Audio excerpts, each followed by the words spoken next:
What's happening, folks? Back with another reaction, back to start a new deep dive. Indeed, shout out to Nikita, but also people like Izzy and others from the Duran deep dive who very early on, and certainly when I reacted to Michael, You've Got a Lot to Answer For, were keen for me to eventually go on to INXS, an Australian group.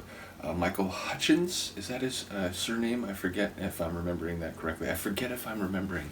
It's a funny phrase to use when you want to indicate that you don't know how to deploy the English language. Nevertheless, we are going to listen to their 1987 album Kick, courtesy of Nikita, who shared the Japan edition. And, you know, I've listened to some J-pop and J-rock and some like punk and metal bands from Japan going back for many years, but I didn't realize that the Japan music market, for whatever reason, seems to get the most deluxe or expanded versions of albums. And, you know, there's often extra tracks that are only included on Japan-specific releases of groups from the UK, the US, whatever. So it is with this version, apparently. And ultimately, again, this album's from '87. I noticed, you know, I typically go over to the master release on Discogs for any new album, certainly a new artist that I'm going to go through, especially in this case where I basically, as far as I know, have no history of hearing their music at all. Now, again,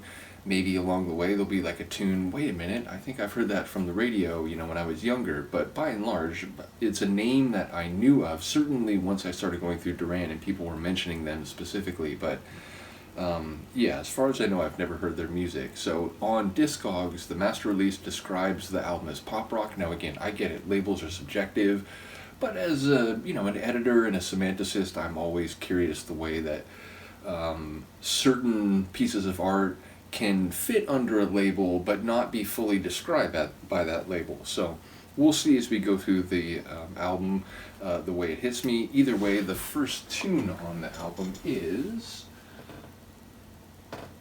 Guns in the Sky.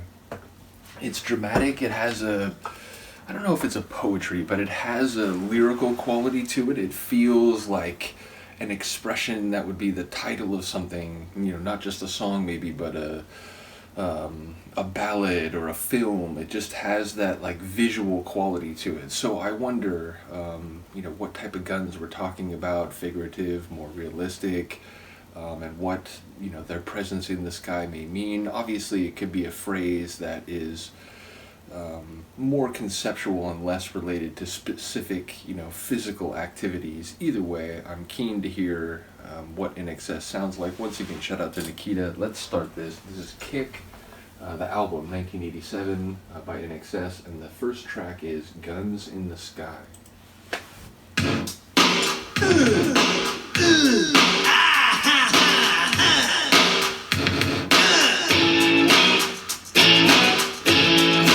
Heavy stomping. See the sound, it crashes in all around, it gets in. Now take your hands and raise them up into the air. That's all around you. Now bring them down like a clock at 2. Shake your head, you know what to do. They wanna put guns in the sky. Someone out there ain't gonna like it, but it could be good. Make us love each other. Have to realize our own future. Oh, guns in the sky, guns in the sky, guns in the sky. Guns in the sky, guns in the sky, time grows up to see. Guns in the sky, used to be on TV. Wanna change, forgot the joke, but it's great to see you and I'm running late. Da-da-da, love your hair. Da-da-da, lend me a tear. Da-da-da, I love your big house. Da-da-da, just spare a dime when I'm sick of it. It's a load of shit. We can stop the world and let off our fools and let them go live with the guns in the sky.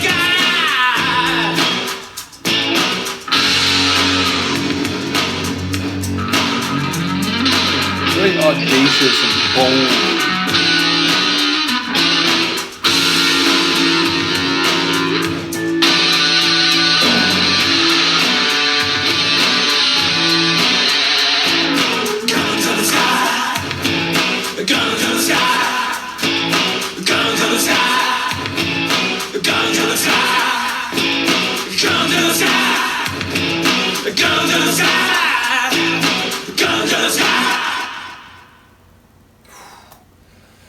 again, a very striking album opening tune, percussive, very kinetic, powerful, stomping.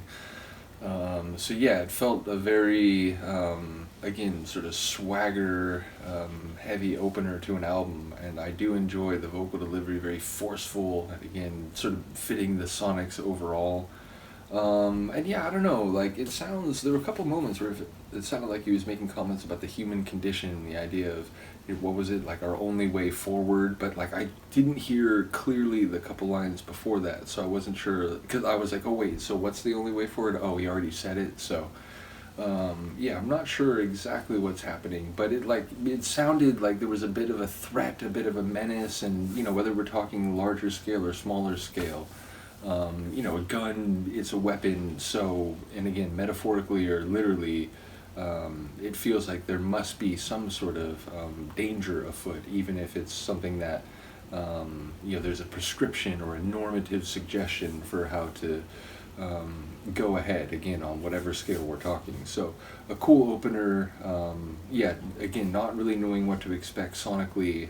We'll see as we go through the album the degree to which is, this is or not, kind of their wheelhouse or like typical sounds. So, looking forward to it. Once again, shout out to Nikita, but as I said, as well as to some Durannies, Izzy in particular, I remember really saying that they would be worth going into or going through their catalog. So, big shout out to them. And I will mention in advance, I'm aware of the premature death of the singer Michael Hutchence, and I do remember people explaining there was like a sort of violent incident with a cabbie, and that caused some brain damage, which eventually led to behavioral changes which were, self-harmful or destructive. So, yeah, on some level I have a sketch of, what ultimately happened, and unfortunately, the end of the group. And I do think they were like about to, I don't know if it was like an event or something, but I do believe it was like right on the precipice of like another, significant thing they were going to do. So it's all very unfortunate, but again, I'm happy and keen to go through the musical legacy they left behind. So shout out once again to Nikita and all the others who will take an interest in this. I will see you next time. Peace.